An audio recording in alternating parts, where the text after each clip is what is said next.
Hey everybody, welcome back. John Malanca with United Patients Group. Be informed and be well. Today I have a special guest, really cool dude. I'm going to say cool dude. He's a California guy, now lives in Texas. Dr. Kevin Hoffarth. How are you doing, Kevin? Great. How are you? Good, I like good. that intro. Wow. The cool Texas, dude. Here in Texas, you kind of got to hold back from being from California, Yeah. so it's kind of nice Well, to represent California a little bit more positively. well, you can be closet Californian now living in Texas too. So I know a Yes. lot of people moving to Austin. So let's talk about, we'll talk about a bunch of things. I know you have a book. I want to help you with that. But let's talk about what's going on right now. Stress, anxiety, the immune system. And I know it's tough. I made a comment one time about how everyone's stressed, and one of our followers wrote and said, "Do you not realize what's going on in the world?" And I said, "You know what? You are right. I do know what's going on. People are losing their jobs. People aren't able to see their family, their kids, their grandkids. Hugs. I mean, I just started hugging my mom, and before, just to be safe, I was fist bumping and elbow bumping and stuff like that. And so let me get into the intro. I'll share your bio here. Stress and anxiety, it affects us all. It's becoming a modern epidemic in society today.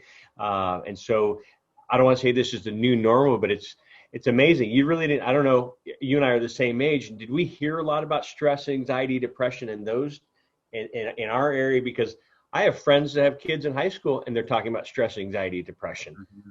And it puts that the world puts a lot of pressure on what we're doing here today. So but anyway, let me talk about you. Kevin Hoffarth, he's the founder of BioFit Medicine and is a traditionally trained physician as well as a certified functional medicine physician who understands that isolating the body down to just systems like we see today in today's traditional specialty care model is not treating the whole patient. Dr. Hoffarth's background, experience, and training is only seen by a handful of physicians worldwide. He takes the most current medically based science and therapies of today to an untraditional and unprecedented level. Dr. Hoffarth passionately lives where he teaches. I think I love that. He understands that there is no one-size-fits-all, which I always say, approach to any patient's health. It is imperative to take this approach to achieve and maintain sustainable results. I love this too. Your goal, so Dr. Hoffarth's goal is for you to feel your optimum, reduce your medication reliance over time, develop a lifetime of good habits, and lower disease burden in your future. So that's it. I love it. And so, you and I have spoken before, and I love your mindset, and that's why I wanted to get you back on the show. And so, what am I missing there? We went over a lot of what you do. I know you were based California here in the San Francisco Bay Area. I mean, we were neighbors for a while, and then you uprooted your wife and your daughter and moved to Texas. Yes. How's that going? Great. So we actually moved here 8 years ago. Okay. We were living in South Lake Tahoe, actually. That's right. The last spot, which is probably one of the most beautiful spots on the planet. Everybody says, "Why did you move?" And one of the reasons is we had a child, and we just wanted to not raise her in necessarily a mountain town, so that just didn't have as many opportunities that we thought. So we ended up in Austin. So it's a great, booming city too. Oh yeah, it's great. It's basically, I mean, if you haven't been to Austin, a lot of people will describe Austin as California, the California in Texas. So it was a pretty easy transition, to be honest. What do they say? I know they have what's the saying about Austin? Not Austin City. Keep Austin weird. Keep Austin weird. I knew. Portland has something if you have a lot of people like me from California, that's no problem. So yeah, well, good. So how was your stress level? Well, it's funny because in the last 6 months as a provider, I do functional medicine, but I do traditional medicine. It's kind of an integrated approach, and I always try to remind people that it's not a different medicine. We're talking about the same disease. It just kind of depends on where we're talking about in the disease spectrum. And most diseases are not way over here. They're about the 95% that are in the chronic stages that are slowly shifting towards a true disease state, as we like to call it and label it in traditional medicine. So, functional medicine is just looking at the earlier chapters in the book. And so, one of the reasons I wrote my book, Functional Medicine, the New Standard, was just to help people realize that, disease is I like to describe, as I put in my book, it's like a waterfall. And when you're at the waterfall edge, that the current is very powerful and it wants to pull you off that edge onto what I call disease. Now, disease, it doesn't really matter what you call it. It could be heart attacks, strokes, diabetes, cancer, dementia, any of those. That's not the important part that we tend to get a little bit stuck on. It's really the river journey that got us to that waterfall and why we got on the raft in the first place. And so I really like to kind of say, okay, traditional medicine, there are some tools there that can help push you back from that current.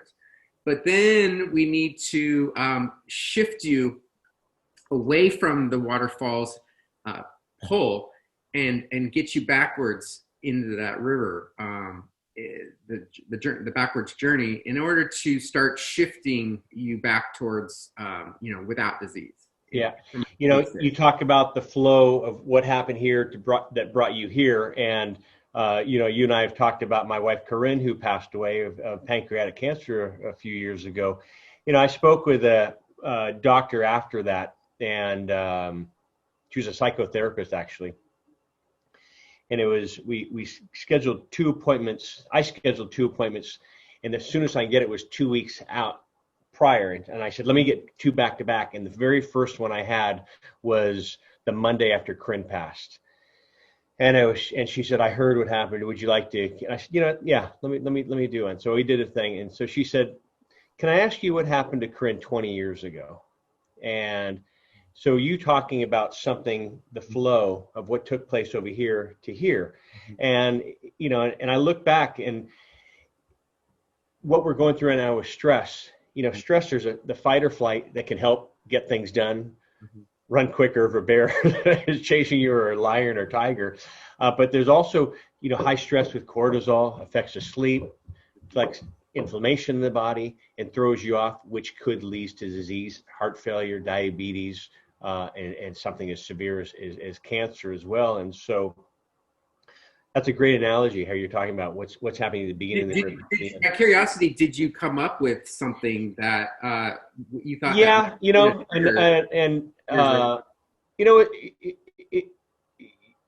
well, I'll say it. Probably, Corinne went through an ugly divorce, and she was really felt like it. 20-something years ago, and she just felt, oh my God, how did that help? How am I doing this? I come from 2 loving parents, 2 loving grandparents, great grandparents, and she says, and me, and it's, and so she just took that extra stress, and and being a mom with 2 kids, and and I think, and she said that was a really tough time for me, that I just like, I failed. Yeah. And so she went through a lot. And I remember at one point she said, that she thought she had Lyme's disease. And she didn't have Lyme, but she was drive her kids to school, and she would start going home, and she'd have to pull over because she was so tired, and she would just sit there and fall asleep in the car just for an hour, a half hour, 10, 15 minutes, whatever, just because her energy level was gone. So she went and had, and it was just the stress.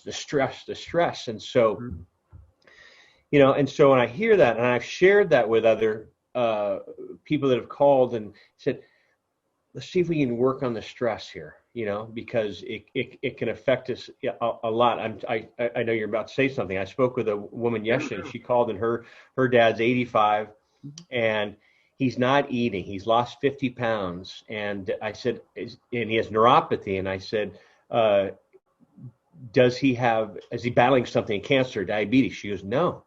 And that's the thing. We don't know what's going on, but he's so stressed out because we sold the family house, the COVID, he's not out being out with his friends, he's not active.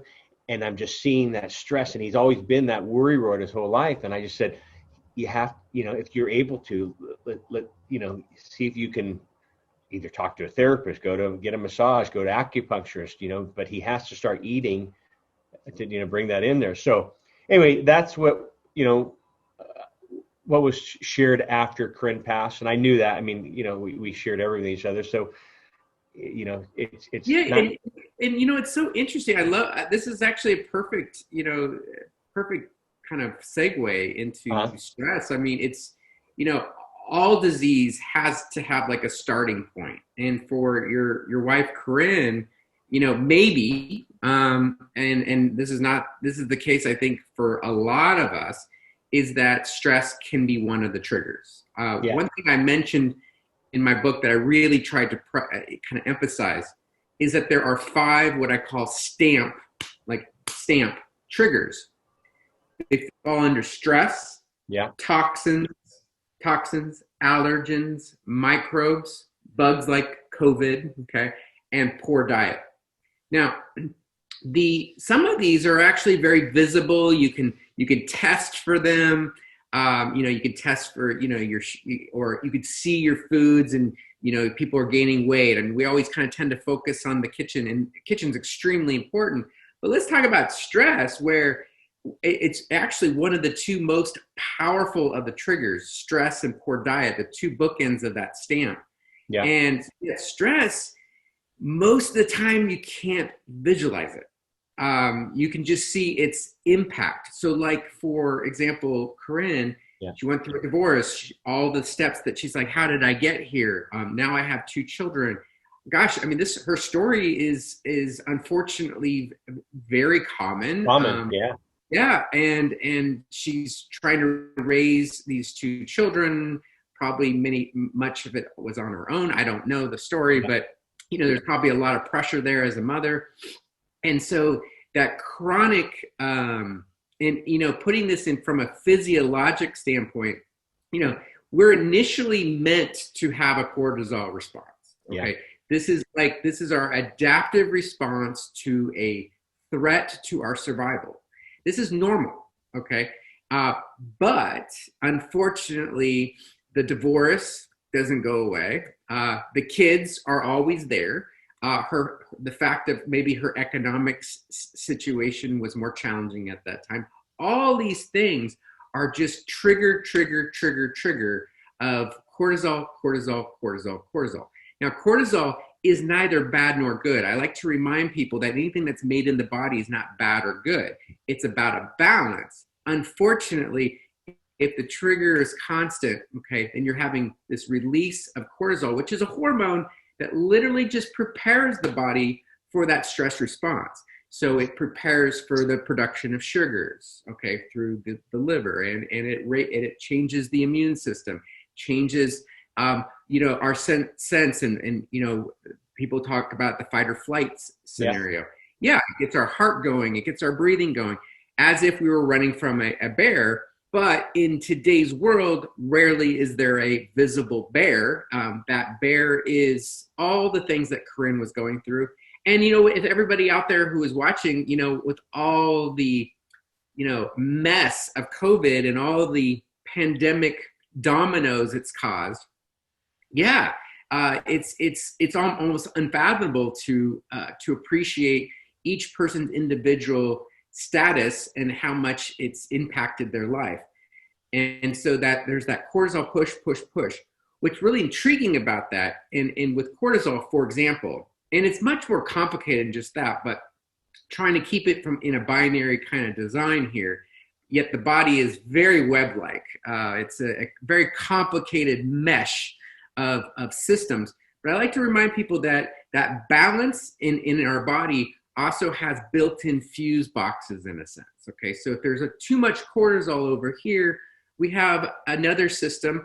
A lot of people call it the parasympathetic system. Mm-hmm. And yes, that's the major system that kind of tries to counter the sympathetic pathways.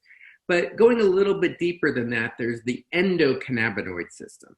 And because we're talking about CBD today, and how its effect on stress and immunity, and the what I want to emphasize is that the endocannabinoid system is just a built-in system that balances out that cortisol response. So when we have stress and it's ongoing, it can become dysfunctional. That fear and anxiety that was initially a good response now becomes a maladaptive response. Mm-hmm. This was what leads to people with PTSD, anxiety disorders, OCD, depression, all those diseases that you can't visualize except the person feels it from within. And that from within is now the body's trying to adapt or equalize that balancing system through the endocannabinoid system so that it can balance out that cortisol response, which is a very tricky system. Go ahead. I'm sorry. It really is. I think this brings a lot of stress to a lot of people nowadays. I mean, you see everybody like that. There was I don't know, I'm big into watching 60 Minutes. It's Sunday morning. I don't know if you ever watch those, both on Sunday. But Anderson Cooper did a segment on stress and cortisol and our phones, and they had him, EKG'd up, and they were doing something, and he had his phone to the side, and the producer was texting him, not knowing, he didn't know it was her doing it, but you saw his cortisol levels going up as he's hearing the phone buzz and hears the phone buzz. Yes. And Corinne and I were watching that, and she's like, "Oh my God, this is what you go through." And I said, "Yeah, I stopped. First thing you get on Facebook in the morning, you just feel." So I don't even do that anymore because it affects you. And I said, "Oh my gosh, this is something that's true." And so if anybody wants to look at it, happened maybe 3 years ago, 4 years ago, you can go look at another segment on 60 Minutes, but it was actually a very well done segment. And that goes into a really important, I love that story. It's where thoughts go, energy flows. And, that energy or that thought of like, oh gosh, I'm in this interview, but gosh, I got this person trying to get a hold of me. Well, now your thoughts, you're not really there. You're not present, that whole mindfulness concept. And then your energy starts to shift. And that energy shift is towards a stress response of cortisol. Unknowingly, you're trying to be focused and present here, and you're over here. It's interesting during this whole COVID thing. There's been a fair amount of articles about kind of trying to get people to detach from, social media. Yes. And be very mindful of especially their morning initial steps. The average, like 85% of people, first thing they do within the first 15 minutes is get on their phone and read, their emails or some news. And I was to blame, to be honest with you, up until fairly recently. And I just said, you know what? I gotta stop doing this. This is not useful on any level. Now the first thing I do is get up and I go meditate. So it's like a lovely transition to go from a sleep state to another form of sleep state. And just kind of work my way into my day and get my thoughts connected to my energy and so that they're equal. I was laughing earlier because you were talking about people, like this in an interview. Also in that segment with Anderson Cooper, he was talking to a doctor, and the doctor's explaining that, saying a lot of people will sit there and they're automatically thinking about all the other things they need to do. And Anderson said, "Oh my gosh," he goes, "while talking to you, I'm embarrassed. I'm thinking about my phone that's by my foot and how many emails I have." And he said it on the camera. And they said, "You're so right." So that's great that you start your day, and I hope everybody could start the day off like that, from a calm state to a calm state, and make your way into the day. And honestly, John, it came out of two major walls I hit over the last 6 months. We're about 6 months into this pandemic, and there's been two times where I just felt where my life literally just says, I just said to her, I got nothing left to give to anyone. Nothing. Yeah. And I think I went through a kind of form of mild depression early on, where I was just kind of detached from everybody's detached and Yeah. what your normal is. I didn't feel like I realized I liked lots of non-essentials. Yeah. Just going to the coffee shop or going to the movies. It was really, if I really started thinking about it, I'm like, this is really silly stuff to be really, first world problems kind of issues. But it made me step back and say, hey, where am I really anchoring? Where are my thoughts really anchored? Where is my happiness really anchored? And I realized that my anchoring is, I was anchoring it too much to earth things, the non-essentials, for example. Yeah. And realized through friends and colleagues who are, way better at the whole meditation thing than I am, to make me realize, hey, look, we need to anchor ourselves outside of this world. And you start from within, and it starts with your thoughts. And those thoughts, if they're positive, it's going to generate a positive energy. Yeah. And it's like gym work. I always say that meditation's like gym work in the mind. And if you practice it every day, it's gonna get stronger. Because there's days where in the mornings, there's days in the mornings where the whole time I'm thinking. Like I remember one time I was meditating, John, and I remember thinking I did 20 minutes, and the entire time, I think 18 of those 20 minutes, I was thinking about my basketball team that lost the night before, and thinking of if I was the coach, I would have run these plays. It was so ridiculous, and I look back and I go, "Well, that was useless. I mean, that was a useless meditation." You got 2 minutes out of it. But I realized that 2 minutes was valuable. Yeah. And it did pull me back. It did anchor me for a little bit, and it got my day going.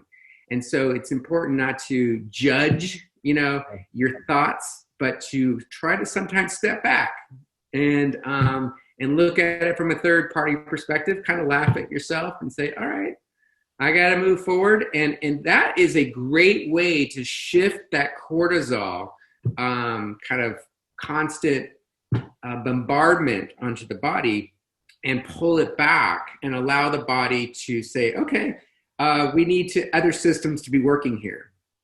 And if you don't, okay, unlike, look, we're just speculating here with your wife, but that chronic stress may have been a massive trigger, which it is for many people, and started her on that pathway along the river towards eventually that waterfall. It probably wasn't the only thing. I always like to remind people it's probably never just one thing. That's why there's 5 stamps. Okay. But if, where stress and poor diet, these are the 2 most powerful hormones, cortisol and insulin. And if you don't heal those 2 hormones first and foremost, you really heal nothing, and the rest of it is just a massive Band-Aid. Yeah, and then everything else will start to crumble, and then the immune system, and let's talk about cannabis and the immune system. But endocannabinoid, the endocannabinoid system is one of 12 systems in our body. We have reproductive and your immune system, and you want to add to that? Well, endocrine system. It goes on. I kind of look at the system from more of a standpoint of when you put in food, and all the systems that it takes to get to the energy pathways. Okay. So in the functional world, it's broken down into 7 pathways, where it's the digestive system, and repair, and then when it gets into the GI tract, that's the piece where there's a communication pathway. Am I going to be allowed to come in or not? Okay. And then transporting it, and then, which is the vessels and the cholesterols and all that. And then there's the mitochondrial pathways, the energy pathways. Then there's the detox pathways. And then finally, there's the group where they kind of overlook the final pathway and say, did everybody do a good job here?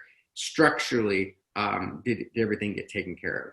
And so, there is different ways to break into the body. And honestly, ultimately, doesn't really matter as long as you're appreciating that the starting point is the same regardless of what we're talking about.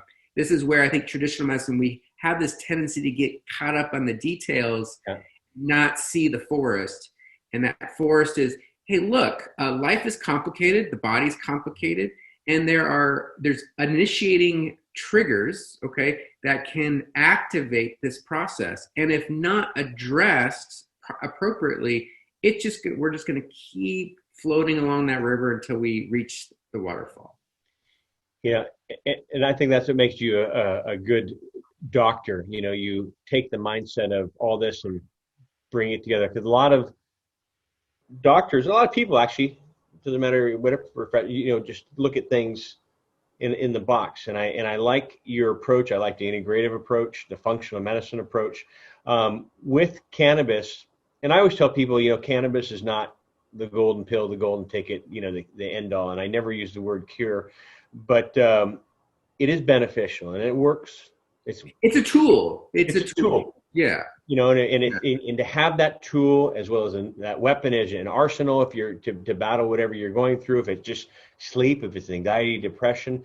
But can you talk about the benefits of cannabis in the immune system and the immune support? Yeah. And, you know, I think it's important for the audience to kind of understand where I'm coming from.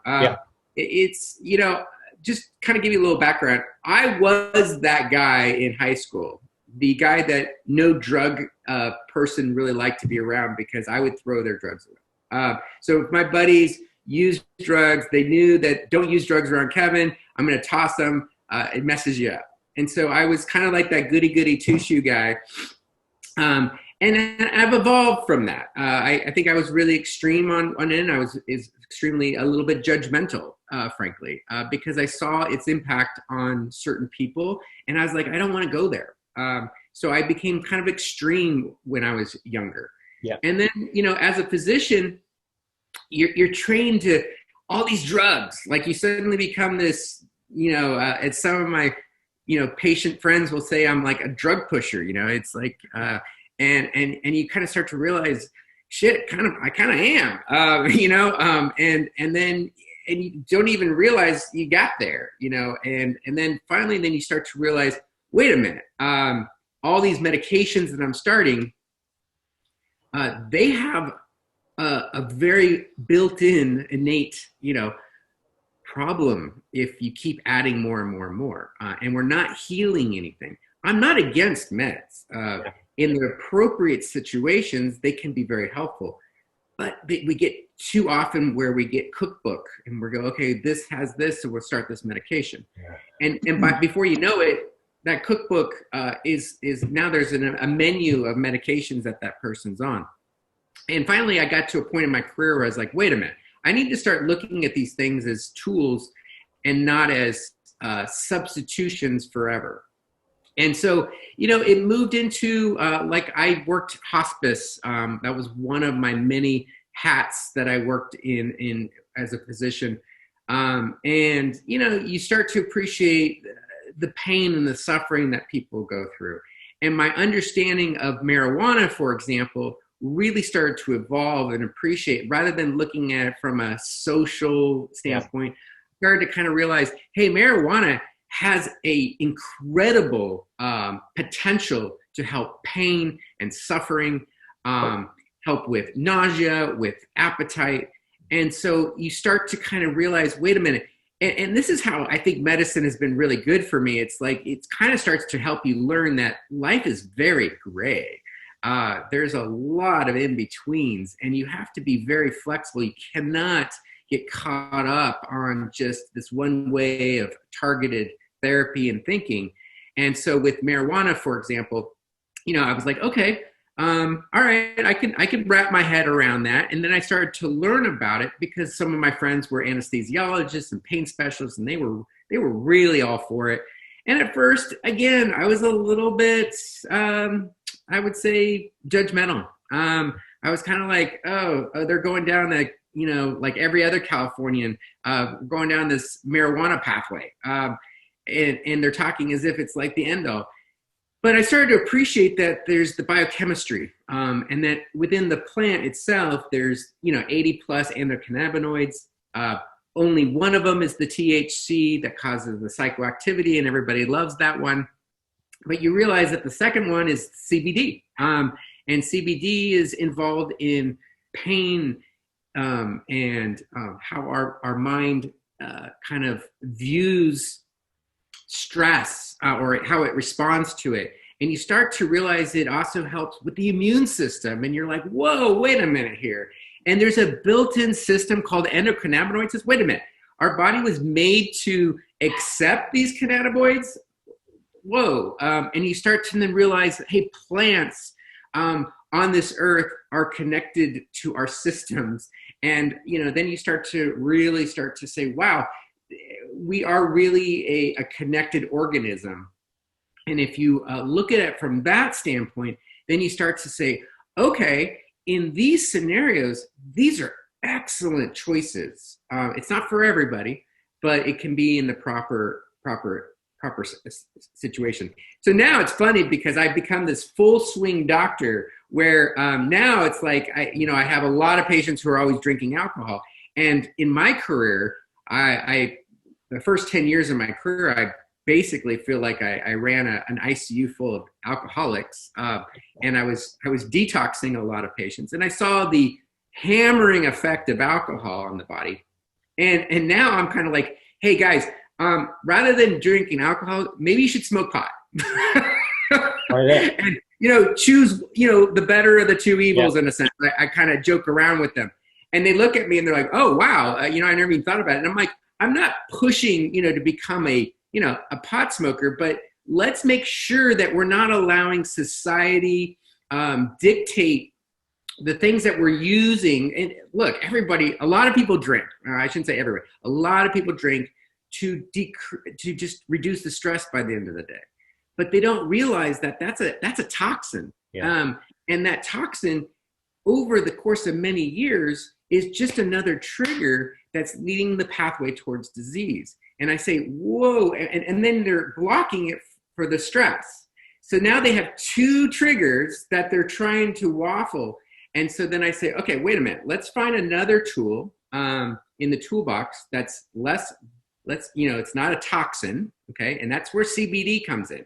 CBD is not a toxin. It works with our system that's built in to help support the pathways. And then they can start to manage the stressors in their life more easily and more effectively and appropriately in time, where they can step back and look at themselves from a kind of a third-party perspective. Well, first, it doesn't sound like you were taught this in medical school, which a lot of the doctors, No. And doctors and nurses say, I was blown away. And the first time they went to a medical conference, and there's some really good medical conferences in this industry, and they sit there with their mouth just dropped, like, why didn't I learn this? And cannabis wasn't a lifestyle. You talking about goody two shoes, as you were saying, I call Corinne Mary Poppins. She didn't drink, didn't smoke, and she's like, honey, I said, oh, it's a compliment, Yeah. But she just thought, come on, give me a break. We live here in California, like you said, and everybody just wants to use it to get stoned. Mm-hmm. And then we were thrown into this because of her father. Mm-hmm. And we have the success of her father, with cannabis. And she just thought back. She's like, maybe it is beneficial for the body. And so she started doing a lot, and she's great at researching. Her dad's a Stanford grad, retired dentist. And so we started throwing, scientific papers to him. And he asked one day, he said, why isn't someone suing the U.S. government for murder? I'm like, why? He's like, actually getting ahead of myself. One, they have it's under Schedule I, no medical benefits, but they also have it as a patent with neuroprotectant as medical benefit, CBD. And so, if we didn't live in a legal state, that would never have come out of our mouth. May we try cannabis when he was battling cancer. Mm-hmm. And, it worked. It worked for him. And that's what brought us on this journey of just seeing the benefits of this plant. There's so many different cannabinoids you mentioned. I say there's about 140. Some people say 80, 113, 120, 160, and they're more being introduced or discovered each and every day, and they all play a role. with the cancer patients that we worked with, like my father-in-law, THC was needed. He used 4 parts THC, 1 part CBD. So there's studies that show THC has proven to kill cancer cells while CBD stops the spread. Me personally, I don't think he would be alive if he would have been on a straight CBD regimen. So I don't want. I know the media has confused a lot of, I guess, people and patients and consumers out there. Oh, I have this ailment. Let me get as much CBD as possible. And so sometimes you do need these other cannabinoids in there, Right. and more being discovered each and every day. You being in Texas, are you kind of handcuffed when it comes to telling your patients? Because I was talking to someone yesterday actually, who's also in Austin actually, and I shared your information with them, and so you're going through a law right now where they do have CBD establishments, CBD brick and mortar dispensaries, and is there a law going through there in Austin right now where they're trying to put a hold on that or a block on that? So it's interesting. When I moved here 8 years ago, Yeah. California, when I was practicing in California, the couple of years before that, about the 2 to 3 years, everywhere it was, marijuana stores were popping up everywhere. Well, that's what got to say. We were in 2011 when we went through my father-in-law's ailment and launching United Patient Group, and it wouldn't have been in our mindset if we didn't see them popping up. Again, we have this tendency. We're human beings. We tend to go extremes. And initially, in this little town of 20,000 people, we suddenly had like 3 or 4 marijuana stores. Dispensaries. And I was kind of, and then there's doctors out there that all they started doing was just prescribing marijuana because they could make money off it, and it really put a bad taste in my mouth, to be honest. Because I just thought, okay, this is the extremity of human behavior, and people trying to take advantage of it on some levels. And then, but then you move to Texas and you see the exact opposite, where absolutely not. You can't have any, marijuana, and, the CBD right now, it has to be medical grade. If there is 0.01%, you could be closed down, end of story. Okay, so that's where we're at in Texas right now. Is there legislation going on? Of course, it's evolving, and there's a lot of Californians moving here, so it's going to probably push faster. But the bottom line is kind of recognizing how human nature is. You can see it in medicine is just as much. It's the more you learn about the cannabis plant. You had mentioned 140 endocannabinoids. I'm not aware of 140. I'm sure there's a lot. Okay. And I kind of see it kind of related to a little bit like growth hormone. And let me explain to what I mean by that. There was this growth hormone, push for anti-aging 15 years ago. And it's, you got to go on growth hormone. Growth hormone, has multiple, it literally works on over 300 pathways in the body. Okay. And yes, some of them are pretty cool. Your skin looks better, your muscles can build up a little bit more, your fat loss. But oops, it also raises sugars too much. And oops, it also pushes other pathways too much if you're constantly getting, and it can shut down your normal production, blah, blah, blah. Okay. The point being though is that we realize that, okay, yes, growth hormone has its place. Within it though is smaller segments, and within a hormone, like growth hormone, they snip it down into peptides. And so now peptides is a very specific order. Okay, so hey, you want great skin? We'll snip it out. Okay, and here is the peptide that focuses more on skin, rather than turning up 300 different pathways. Okay, and we kind of go a shotgun approach. Okay, we start to kind of narrow it down. This is where, this is how we've shifted in from that's how we got into the pharmaceutical world in medicines, how we started kind of going, snipping it down and say, hey, what pathways can we work on? I bring this up because we got to be careful how we always look at everything. We have to say, okay, look at our history and how we kind of go, okay, it seems nice to break it down. And in the peptide world, I love the peptides because they generate a support to the pathway. They don't block a pathway. We're not meant to constantly block a pathway. That's not how our body's designed. It's supporting the pathway. Well, in the THC, CBD world, those are just 2 of the 140 endocannabinoids. And we're just starting to learn. And fortunately, there are great minds out there, really, and people like you who are saying, look, guys, we need to look at this. We got to say, hey, where is the benefits? How did this, was it the THC that really helped, my father-in-law? Yeah, it probably was. It probably helped dramatically with his nausea and his appetite that he was suffering from. But is it the whole picture? Probably not. Probably not.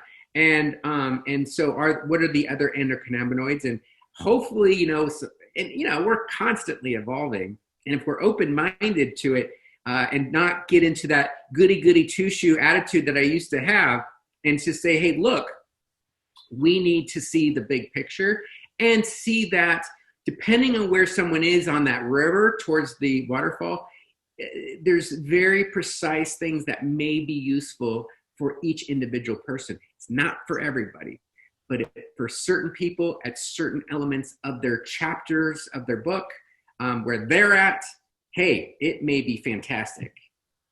You made a good point. It was funny. I rode up Mount Diablo, and you're from the Bay Area here on my I would say 53rd birthday. I ride that quite a bit, but on the way up, and I did a video. You got a growth hormone. You look a lot younger than. You know what? It's funny you say that, because when Corinne and I were going through her ailment, she said, "You're getting younger looking." I said, "What do you mean?" She goes, "Your wrinkles have kind of disappeared."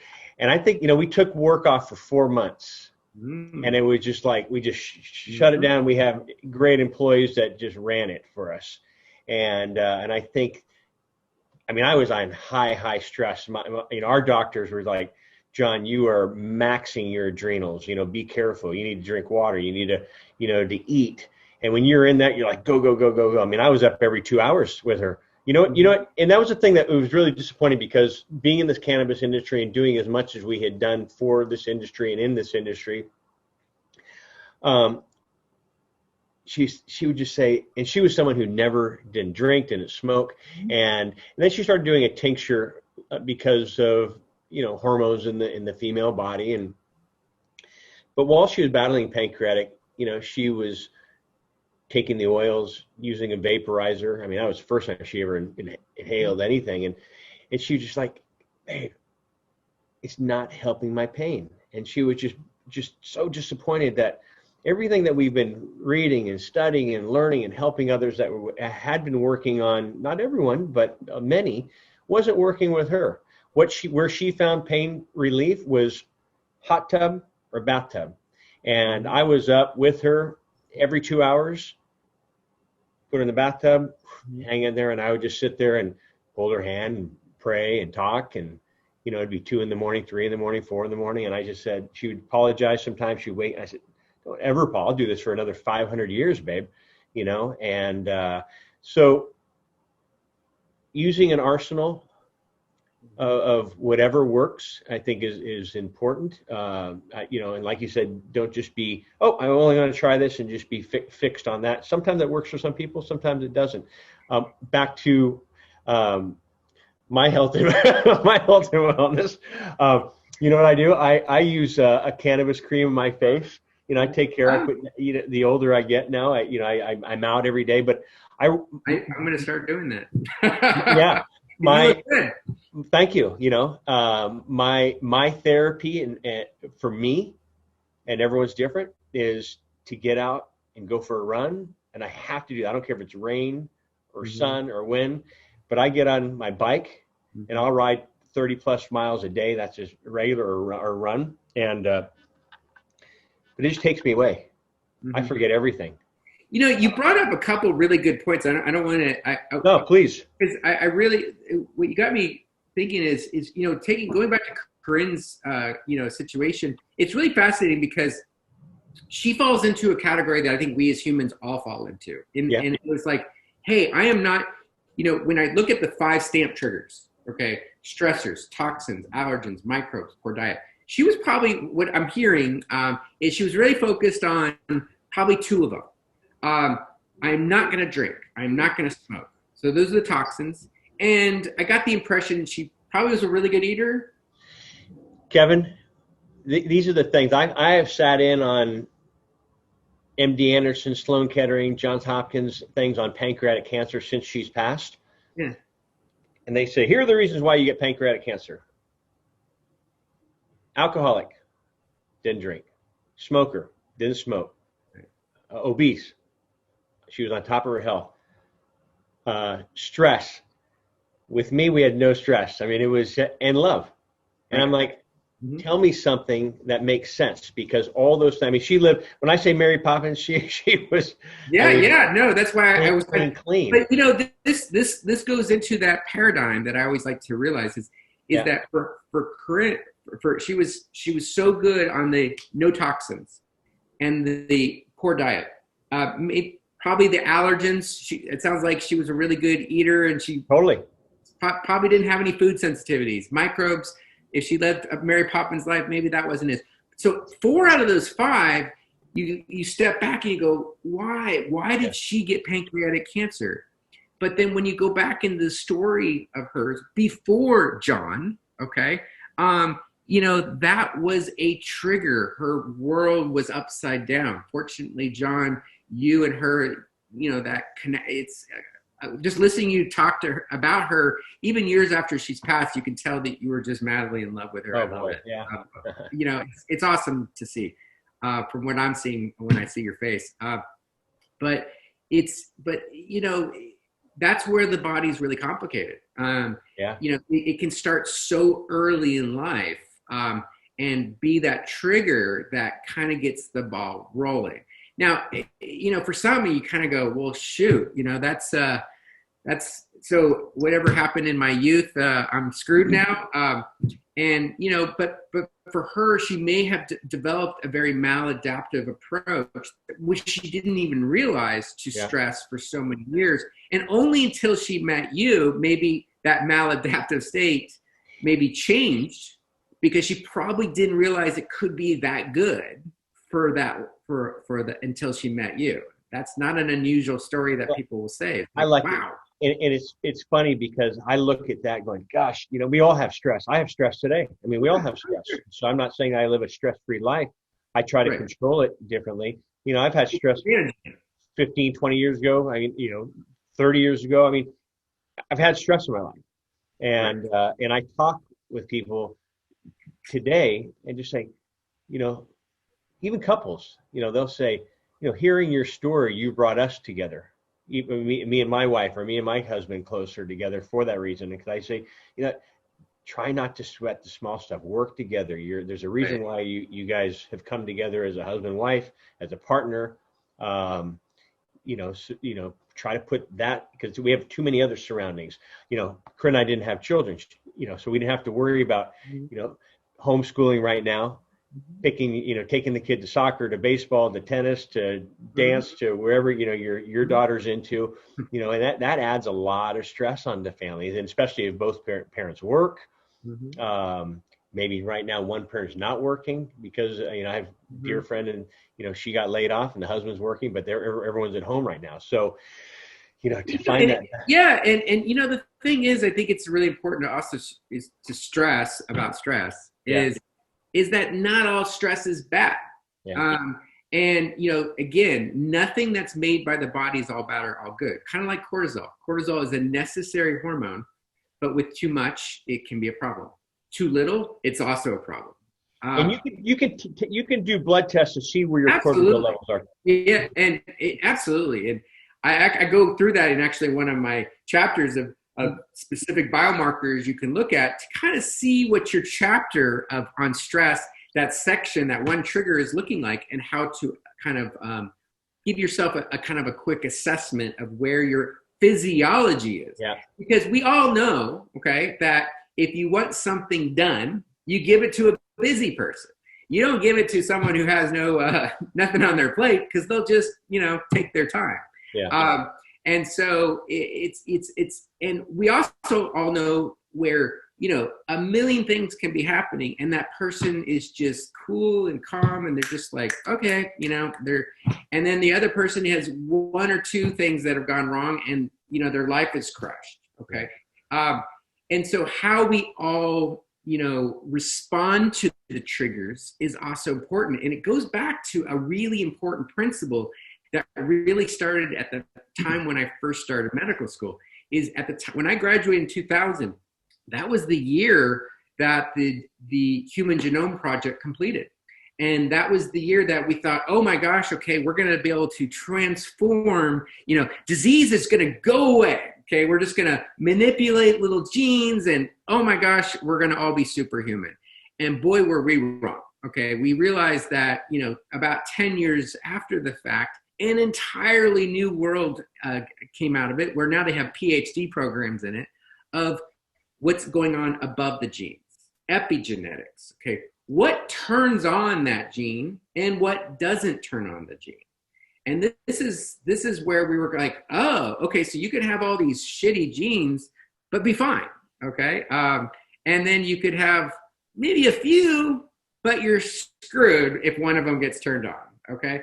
And it becomes this kind of this like, okay, wow, now this is even much more complicated than we thought, and that the world of epigenetics started to come out. That's where I was kind of trying to simplify with the 5 stamps. 5 stamps, it really covers the major epigenetic triggers, but it's even more complicated than that, where we really need to recognize that it's kind of the timing. Yep. It has to do with, okay, what was the rest of the body state at the time when that stress came on? Maybe the body was great, and so that epigenetic trigger, not a problem. But with Corinne, at a time, maybe her world was a little upside down, and just the right kind of turnkey, and it's unlocked the process. She probably markedly slowed down her process from her Mary Poppins way of living, as you said. Yeah. But it's funny. I'm a big fan of blood tests. And do you do that in your practice? Because our doctors are naturopaths, and I always say maybe in your practice, but a lot of naturopaths, you get a blood test A through double Z, and I always recommend this with our listeners. Go see where you are. Yeah. Go see where you are in there. And here's a perfect example. I was, we did our blood test, and I was borderline. My liver was maxed out like I was a drinker. Cholesterol was high, pre-diabetic, and my doctor's like, "What are you doing? You guys are like my star patient, my star pupils here." And I said, "Well, nothing. Working out, staying healthy, doing everything." And I said, "I'm going to my acupuncturist." She just said, "Are you taking any Chinese herbs?" And I said, "Yeah, regularly." And she did a finger prick test. She says, "Come back." And next day I was loaded with metals. And so for the next 6 weeks, once a week, I did a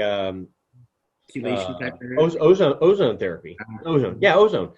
And cleaned my blood out. And they did through the blue light, took the ozone, took my blood out, put ozone in the blood, and it went through a tube back into my arm, back to the PICC line, but it went through almost like a black light to kill the bacteria. And then I redid my blood test about 6 weeks later, and everything was back to normal. So this is why I share with our listeners why it was so important. I could have lived my healthy life thinking, I'm just taking my tinctures, my Chinese herbs, and there was metals that were in that. And which brings me into the cannabis products. Why it's so important to, if you're going to ingest something, put it in your body, make sure it's tested.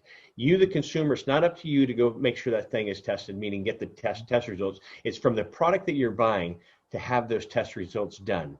Nowadays, they come with a QR code on the box.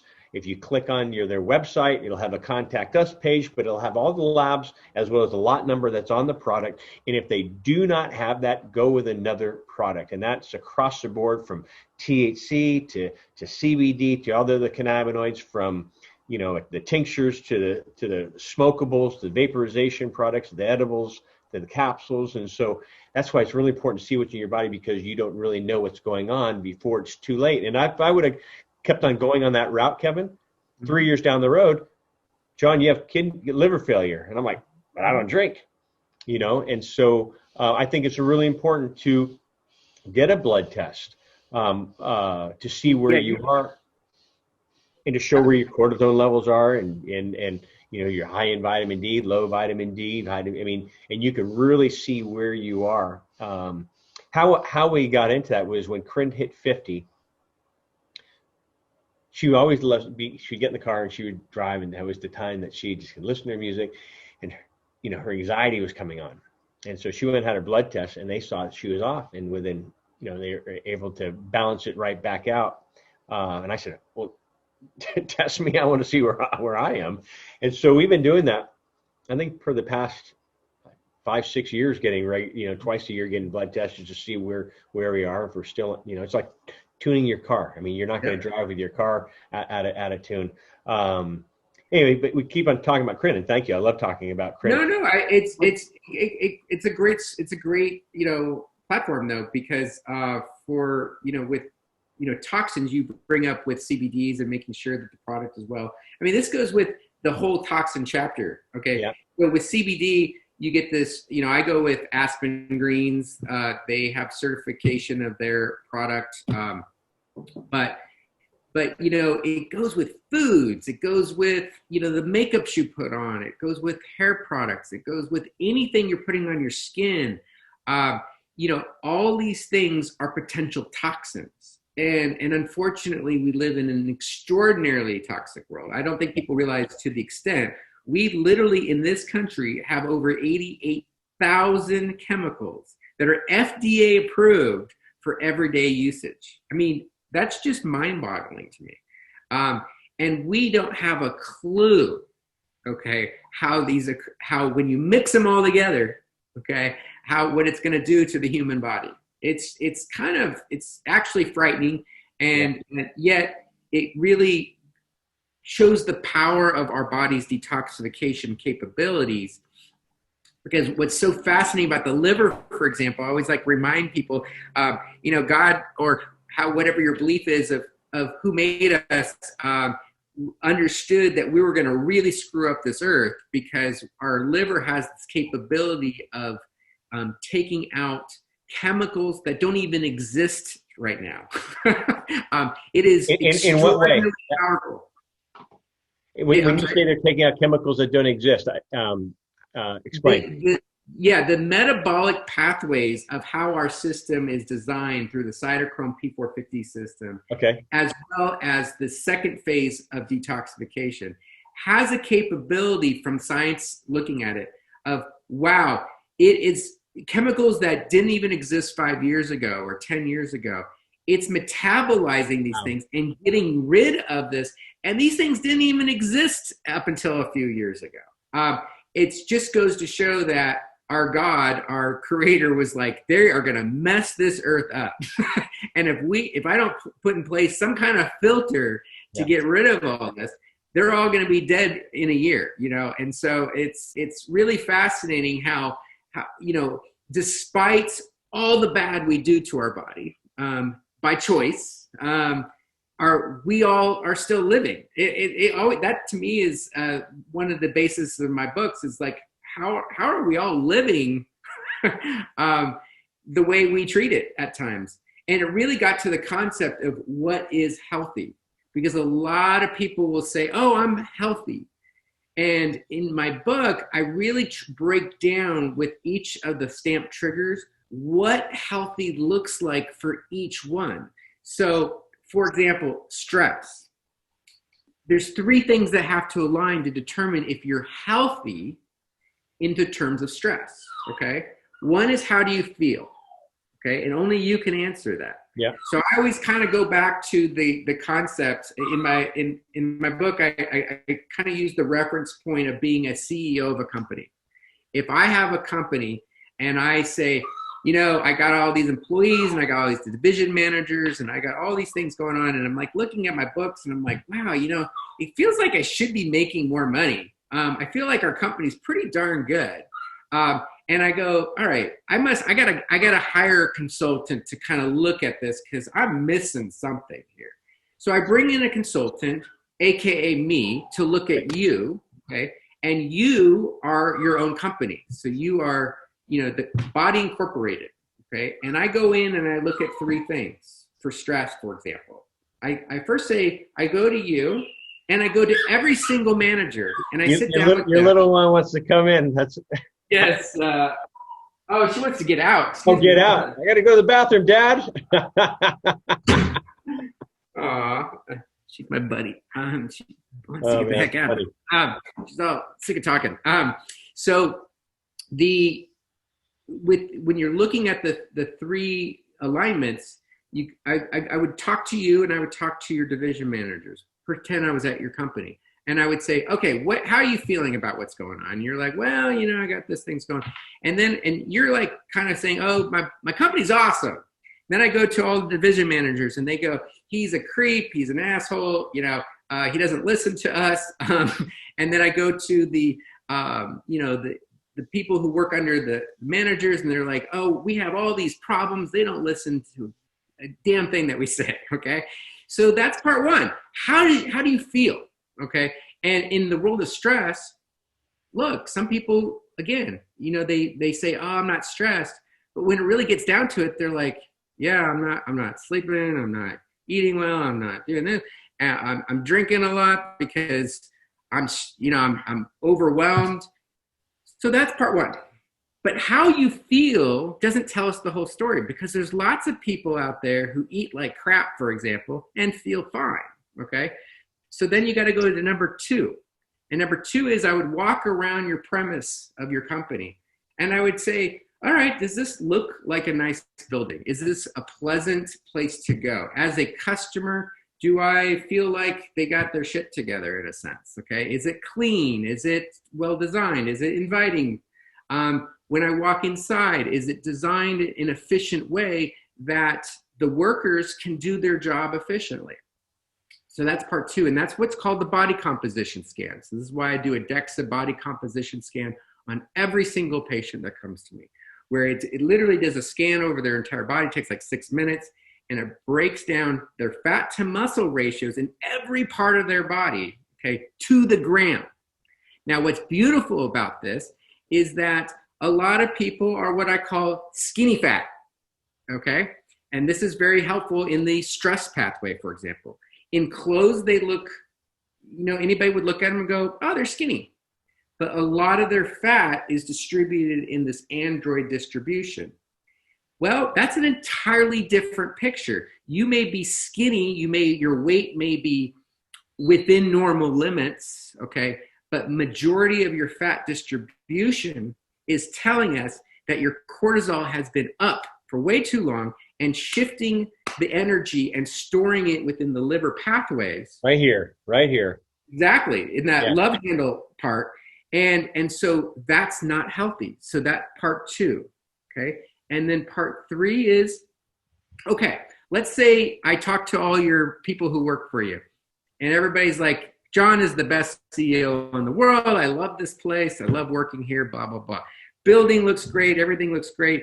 And I come back to you and I say, John, everything looks pretty darn good.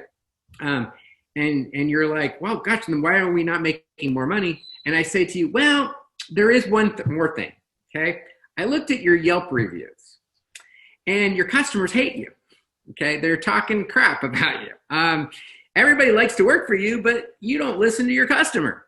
Your customer is not getting what they need, okay? And so that's the 3rd piece, is what do the biomarkers say? This is what I call the Yelp reviews, okay?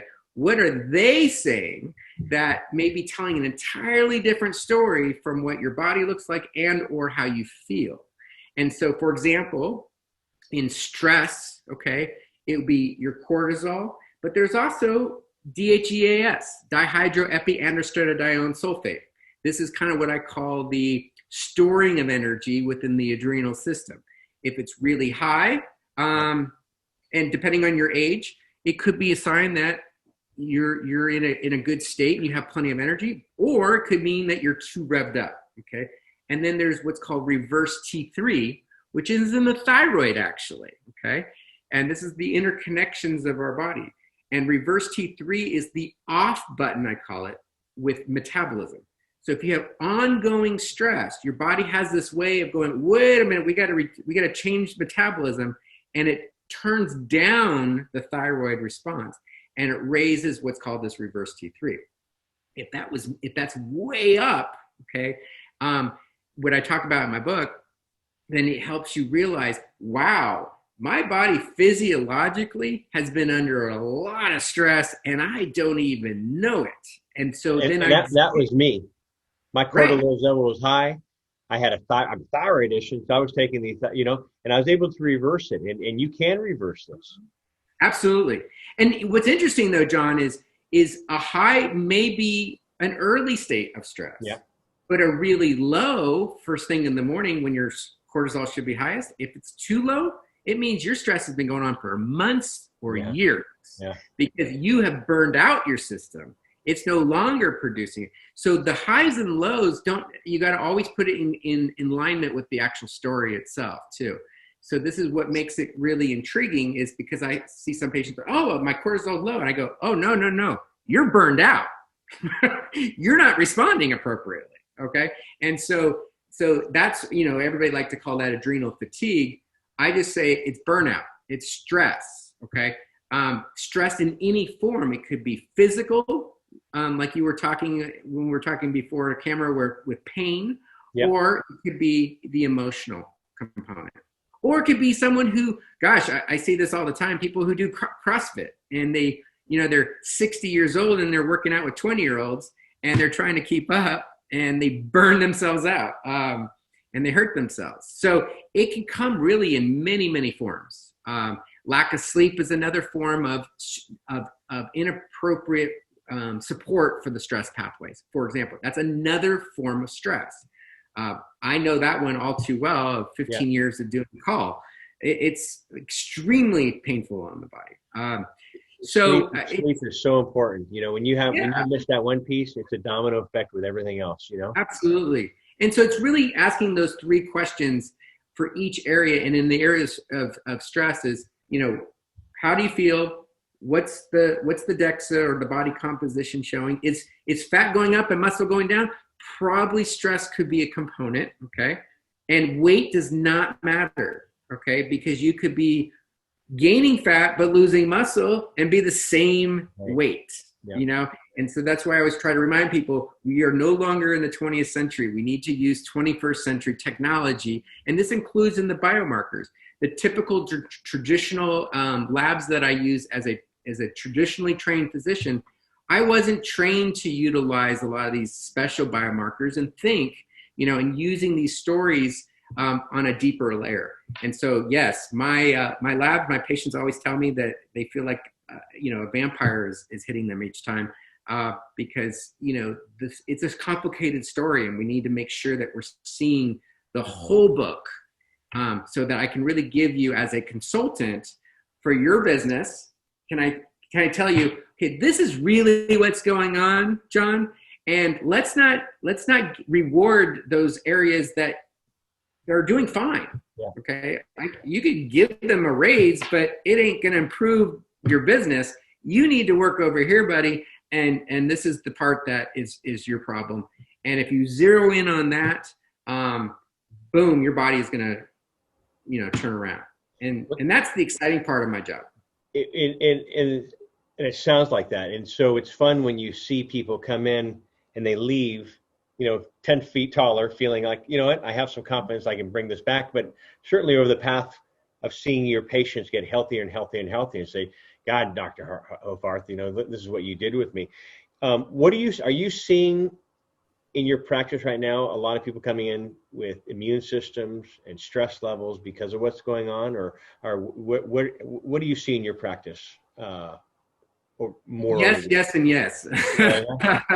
So, I see what everybody else sees. Yeah. Every other doc. I mean, it's, stress is universal. lack of sleep is universal. Yeah. Weight issues is universal. Substance abuse is universal. Marriage problems, Life.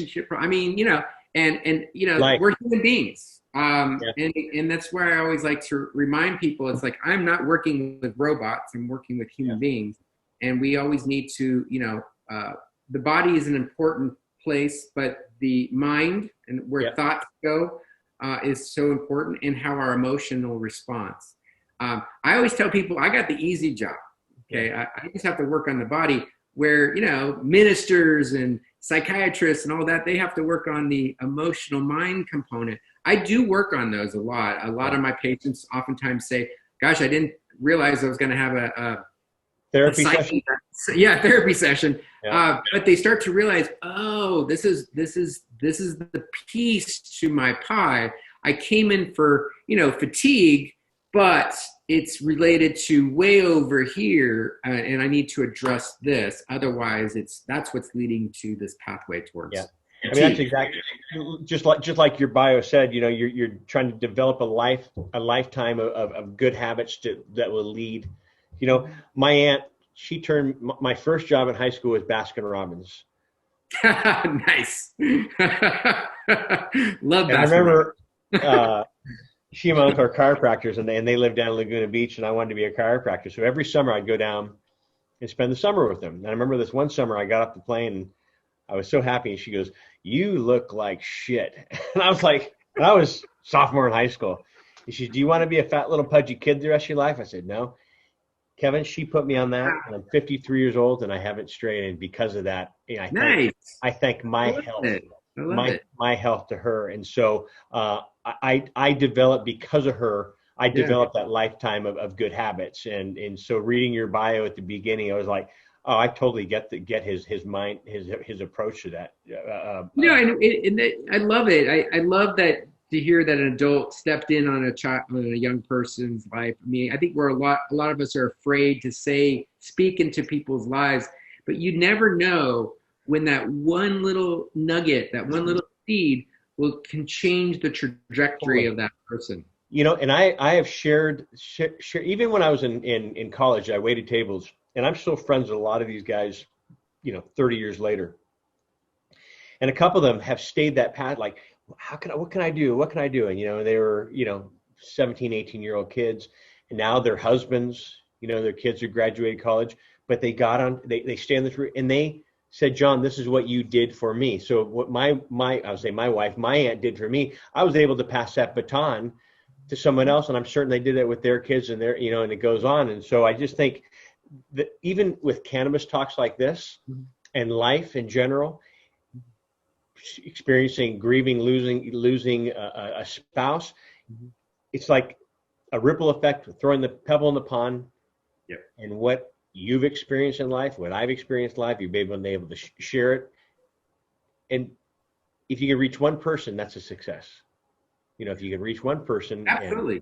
And just that one little pebble, remember, it's causing multiple waves. Yeah. And and when you study, I'm a total geek in the world of quantum particle physics and studying that, and the whole idea of quarks and particle, all those particle smashers. I love all that stuff because it really goes back to the realization of where we are, how we're built, and we are, literally actually fields of energy when it really gets down to the nitty gritty of who we are. And how energy, once it's released, how it has that massive impact on everything around us. And you bring it up, it's that one little tidbit. Do you want to be a fat little pudgy person the rest of your life? That one little nugget changed your trajectory, and I guarantee you, probably just by your life choices, you shifted some other people's trajectory as well, just by your example, without you maybe knowing it. Instead of trying all 31 flavors, I had one. Type of thing. You and I spoke on another podcast one time. We talked about, before we leave, can you talk about immune resistance? What is, immune resilience? Resilience? Yeah. Again, that's a big question. But So, once again, going back to the stamps, okay, the 5 stamp triggers. Yeah. If you're getting pounded, okay, with any of these stressors, toxins, allergens, microbes, poor diet, your immune system is in place to protect against these triggers, okay, in various ways. Our physical protection is our skin and our GI tract are the main ones, but also the lungs and the brain have barrier systems. And then on the flip side, if they cross those systems, those physical systems, then there's also the immune system. I mean, we've all been hearing with COVID 1,000 times about T cells and it's and vaccines and all that. Bottom line is, it's the body has an enormous capability of unleashing our military defense system, and this is when we get a fever and chills. This is just sending out the first part of your military response. Those guys that go running out with face masks painted and they got their swords and everything, and they're not really that good at anything, but they're good at just killing and hitting things. That's your innate immune response. It's kind of just going, all right, let's take out as many guys as possible at the initial first round. Let's shoot our arrows and kill as many people as possible. And in a very non-specific way by raising the temperature of our body. Okay, so that's the innate immune response. But that doesn't kill everybody, as we know. Okay, otherwise fevers would take away everything. Okay. Now the next specialized system has to kick up. These are the T cells, the B cells. And, we've been talking, and T cells help destroy viruses, for example. And B cells, are the, I call them kind of the detectives of the system. So they learned over time, these are the really bad guys. I have to unleash a little drone, and I gotta shoot them down specifically with antibodies. Okay, so we have all these systems in play, and immune resilience really comes down to the entire system as a whole. How resilient are you against an attack? Now, one of the reasons we're seeing people, this, what I think is fascinating about COVID and where we're at currently is, one of the reasons where there was such a fear going on, speaking of fear, in the science world, is we had no idea early on what this virus's game plan was. Well, 6 months out, now we can kind of settle back and say, okay, we have a pretty good general idea who it's hurting, okay? It's hurting the people with poor immune resilience. Who are those people? Well, 97% of the people who are dying are 45 and up. Okay, most of those are 65 and up. Okay, what's the difference between that and the group who's under 15, for example? The under 15 group, to be honest, I'm not afraid of them at all. Our numbers are less than 50 deaths over the course of over the entire United States. Now, some people will say, "Oh my gosh, well, 50 if it was one of your kids." I get that. That's not what I mean. From a statistical standpoint, 50, okay, or I think it's actually more like 30, okay, is most of these kids that died had poor immune resilience to begin with. They had underlying cancer. They had sickle cell disease. They had other underlying symptoms, so that when the virus attacked them, they didn't have the immune robust response that most kids do. And what's the difference between a 15-year-old and a 65-year-old?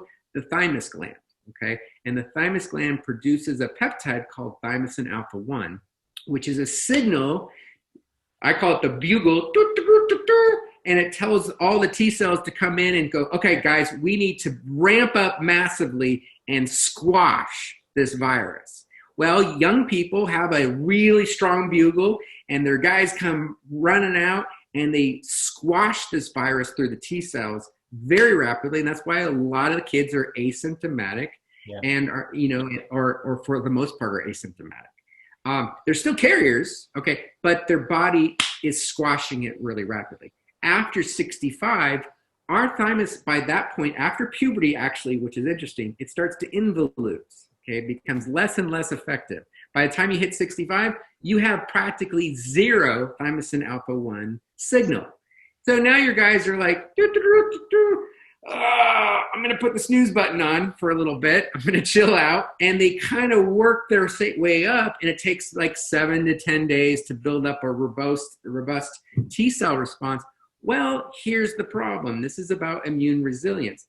They may, at 65, also have other health issues that their immune system is distracted over here. And so they're only going to be able to recruit so many, okay? Gotcha. And it's not enough of an army to crush the enemy. And the enemy now has had many, many more days to build up to defeat you over a younger person where they squashed you in just a few days. Where instead, we think we have COVID, you get tested, you don't get the results for 3 to 4 days. You have now just given that enemy, a 3 to 4 day cushion, okay, to build up and replicate at a massive size that now your army is like, ooh, you guys are a little bit bigger than I thought to begin with. And that's the immune resilience. I hope that makes sense. It does, and I love all your. I'm a visual guy, and so I love your description from the bugle to the army to coming in there, your river flow, with the water. I like the Game of Thrones. I was. I love it. I love it. What do you recommend to your patients regarding like supplements and nutrition and eating right, getting enough sleep, water? Is there something that you can share with, any final words you want to share with our listeners of what they can do? And this is CBD is part of it. Cannabinoids are part of it. I mean, yes and no. Okay, I'll put it into the yes and no category because part of the whole body, and I was trying to emphasize this, it's really kind of depending on where you're at in the part of your story. Uh-huh. But like say COVID, since this is where our world is at right now. For my higher risk patients who have, high fasting blood sugars, who have immune system distractions, we call them comorbidities. I call it inflammation, okay? The immune system has already been distracted over here, and they're 45 and up, or maybe a combination. I actually am giving them thymosin alpha 1 peptides, okay, to activate their own T cells. So to release the bugle when they get infected. So rather than waiting 3-4 days to get the results, if they, let's say, are, they have a loss of taste and smell, good chance this is probably COVID, okay? And so I'm putting kind of things like that on. So that's, the extreme, that's a peptide. And will you repeat what you're giving to them? Thymosin alpha 1, it's a peptide. Your physician would have to order that for you. Capsule or injectable? It's actually an injectable. Uh-huh. Yeah, it's an injectable. Now, and this is before vaccines are, eventually we'll have a vaccine, but we're not in the place where a vaccine, and I think we're a ways away from a vaccine, an effective one. So we got to use the toolbox that we have. Number 2 is zinc. We've known for years that zinc, and this was the whole hydroxychloroquine story. Okay, so. Hydroxychloroquine actually allows zinc to get into the cell, okay, where when zinc gets into the endosome of the cell, it reduces the virus's capability to replicate. So that's the whole point of this zinc and hydroxychloroquine baloney, okay, I call it. We've known this about zinc for years, okay, so it's just silly stuff. Vitamin D, again, this makes me laugh. I always get a kick out of this. In the traditional world, they're like, oh, hey, gosh, we're noticing that people who's low vitamin D, they're getting more sick. Well, duh, it's vitamin D is a hormone, okay? And we've known that it's not just for bone, it's for immune system resilience, okay? And so having high vitamin D levels, 60 to 80 range, is much more effective in a more robust immune response. Is it the only thing? Absolutely not. Okay. I never say that you take this, it fixes this. The body's just too complicated for that. If you're stressed out of your freaking mind and you can't get your mind off things, or if you can't sleep, or if you're having pain, CBD could be a great choice for you because it will change the dysregulation pathways by activating those endocannabinoids that are involved in reversing some of the damaging effects of that cortisol response. So again, another great additive. But you bring up a very important point. We got to remember we're like plants, okay? And plants, in order to, like my wife always jokes that all her plants die, okay?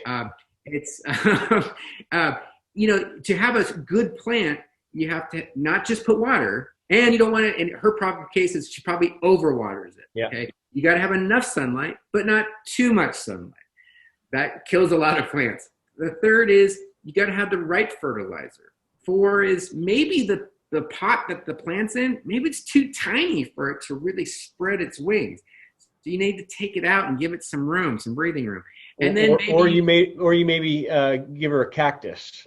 right. Well, I actually have. Okay. And then the fifth is love. You know, talking to it. A lot of botanists will say, you know, actually I talk to my plants. Okay. Yeah. And, you know, we're like that, where as a human being, we do better when we look at it from a plant perspective. We require sleep, we require exercise, we require love and connectivity. We require all these things. And, you know, sometimes people go, well, shit, that's a lot to think about. And I agree. That's why I say, get back to the basics, okay? During the whole COVID thing, go inward. Stop anchoring yourself to the things of this world that are causing you stress. Could be social media, it could be the news, it could be caffeine, but certain friends that are constantly talking about COVID. I have a few of them. Okay. And I'm like, I can't talk to you right now. Even politics. I mean, you can't, I don't even get into politics. That one. Absolutely. And so kind of removing yourself from, because remember, where thoughts go, energy flows. And so starting there, okay, because frankly, the thoughts that are coming in is what's leading to those 5 triggers. The stressors, the toxins, I'm going to drink a lot, allergens, I'm going to eat all this food that's crappy for me, but it makes me feel good right now. Microbes. And then poor diet. Well, why not have that gallon of ice cream right now? I feel so much better temporarily when I do it. Exactly. Yeah, and so it leads to our triggers. And this is, you know, where the big picture, if we're going to, you know, end it with the big picture, is you work on your thoughts as the starting point to all your triggers. Yeah. You can simplify the hell out of this. Good. Vitamin D. I'm a big fan of vitamin D. Both from sublingual as well as getting outside. What do you recommend to your patients? Run 5,000, 8,000 IUs a day, or go outside, or do you say both? Both. Yeah. You know, I mean, to get an adequate amount of vitamin D for production, you have to be in the sun between 10 and 2, with only underwear on or shorts. Exactly. You know what? And at least 20 minutes. Well, how many people are doing that? Okay, so, and then we tell everybody, put on sunscreen. And so we have literally shifted our whole community to a vitamin D deficient state. So from a supplement standpoint, I do recommend a lot of people supplement. Generally speaking, I don't like to give numbers out because it can vary from person to person, but, you know, 2,000 to 4,000 is usually only enough to maintain levels. Okay. And so generally speaking, it requires more than that. Gotcha. So yes, I do have a lot of people on 10,000 a day, but I'm not going to tell everyone go put on 10,000 a day, because for some people that could overdose them. Yeah. Well, Kevin, always a pleasure. I thank you. So one, if you could share about your book, how can they find you? Your practice. I know you're in Austin, Texas. Do you see patients via telemed nowadays from out of state? Oh yeah, I got patients all over the world actually. Okay, good. One in Dubai actually right now. Yeah, no. So you can my book is on Amazon. It's nice because you can get it in Kindle form. or audio. A lot of people like audio now. I did do So do I. And I was going to ask you, because I'm always on the go from on my bike or run. I'll listen to I find it very useful myself. Or stretch. You know, I do my own meditation and I stretch every night, and I'll just listen to books on tape or podcasts. And so I was going to ask you if you and were you the voice? And I did my own reading, by the way. Sorry, I don't like when I did my own reading. I don't like when authors don't do their own readings. So I was asking if you did your own voiceover. And great. And so and you can also get in paperback. Cool. So do people know what paperback is anymore? You know. So your practice, the name of your practice in Austin. So it's BioFit Medicine in Austin, Texas. Okay. You can go to www.biofitmedicine.com. Okay. There you can check out my links to my book, which is called Functional Medicine, the New Standard. But don't let that title just help, don't let it, for those people who are interested, it's not a medicine book. It's really about learning how to change your way of thinking about how you look at your body as a company. Awesome. You said your website. You want to throw any last words to our audience? Yeah, just really focus going inward. Yeah. Anchor yourself to your higher self, and you'll be good. All the rest will come. And John, I can tell that you're a guy who does that. I try to, I admire that. And we all get distracted. There's a lot of distractions in this world right now.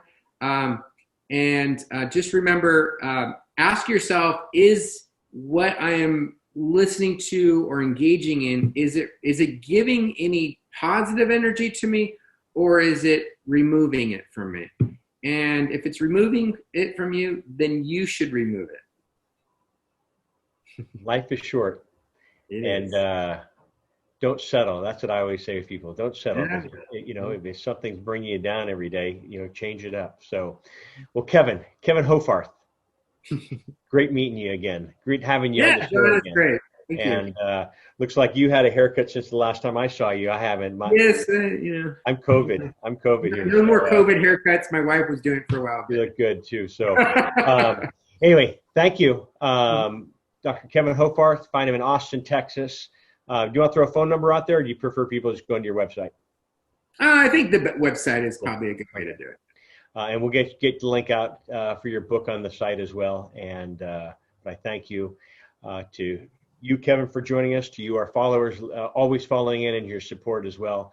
This is John Malanca with United Patients Group. Be informed and be well, and we'll see you soon. Bye-bye.